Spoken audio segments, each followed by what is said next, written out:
코비드-19에 걸리면 일반 감기 치료제로는 심각한 증세와 입원을 막을 수 없습니다. 코비드-19 치료가 제공됩니다. 이제 만 12세 이상은 항바이러스 알약 또는 항체 치료를 받을 수 있습니다. 코비드-19 치료는 백신 접종의 대체제가 아니며 발병 후 즉시 치료를 시작하여야 제일 효과적입니다. 코비드-19에 걸린 경우 담당 의사에게 전화하십시오. 담당 의사가 없는 경우 치료를 위한 평가를 받기 위해 212-268-4319로 전화하십시오.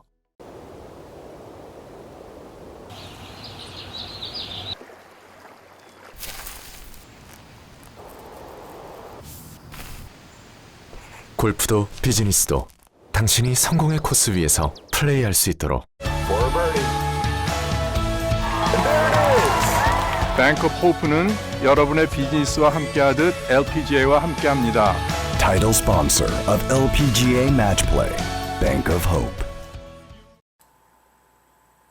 현대자동차가 미래 모빌리티 연구개발 전담 조직인 뉴 호라이즌스 스튜디오의 새 연구기지를 몬태나주에 오픈했습니다.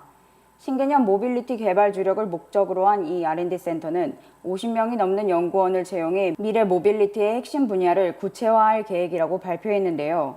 미래 모빌리티 산업은 현재 대한민국을 대표하는 핵심 기술인 반도체와 스마트폰의 뒤를 이어 국가전략 사업이자 과학기술 중심 국가의 핵심이 될 가능성이 큰 사업으로 새 정부 출범과 함께 이를 선점하겠다는 의지로 보입니다. 마이크로소프트의 창업자 빌 게이츠는 CNN과의 인터뷰에서 러시아의 우크라이나 침공과 코로나19의 대유행으로 촉발된 금리 인상이 세계 경제 침체를 일으킬 수 있다고 경고했습니다.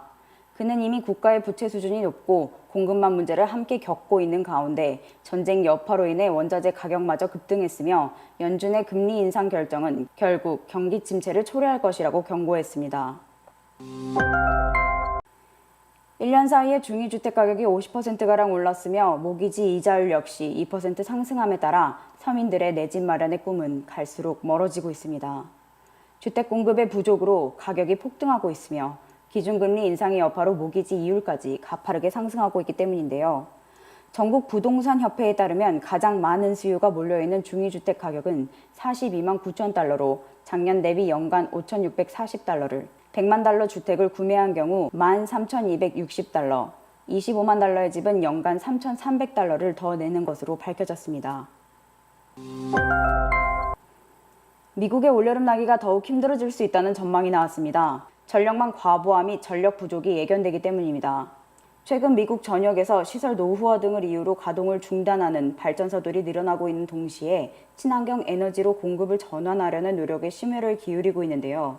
대체 에너지로 전환 과정에서 전기 공급이 수요를 따라잡지 못해 전력망 과부하에 걸릴 가능성이 크다는 것이 전문가들의 분석입니다. 이미 이상 기온으로 인해 전력 수요가 높기 때문에 발전소들 역시 신중하게 대처하고 있는 것으로 알려졌습니다. 특히 전기 수요가 큰 한여름에 정전이 심해질 수도 있다는 점 유의하셔야 할 것 같습니다. 이틀 전인 8일, 백악관은 성명을 통해 주요 7개국 모두 우크라이나를 침공한 러시아에 대해 경제적 압박을 추가하는 데 합의했다고 밝힌 바 있습니다. G7은 먼저 러시아산 석유 수입을 단계적으로 중단하거나 금지하기로 했으며 러시아에 대한 에너지 의존도 역시 시의적절하게 단계적으로 철폐할 것이라고 발표했는데요. 러시아가 의존하고 있는 핵심 서비스 제공을 금지하고 경제적 고립을 심화시키는 것을 목표로 러시아가 외화 수입을 전쟁에 이용하지 못하도록 하는 데에 그 목적을 두고 있습니다. 이 외에도 G7은 러시아 금융 시스템의 고립, 러시아 정권의 선전 확산 저지 및 푸틴의 전쟁 지원 금융 지도층과 그 가족에 대한 제재 지속 및 강화 등의 조처를 할 것이라고 밝혔습니다.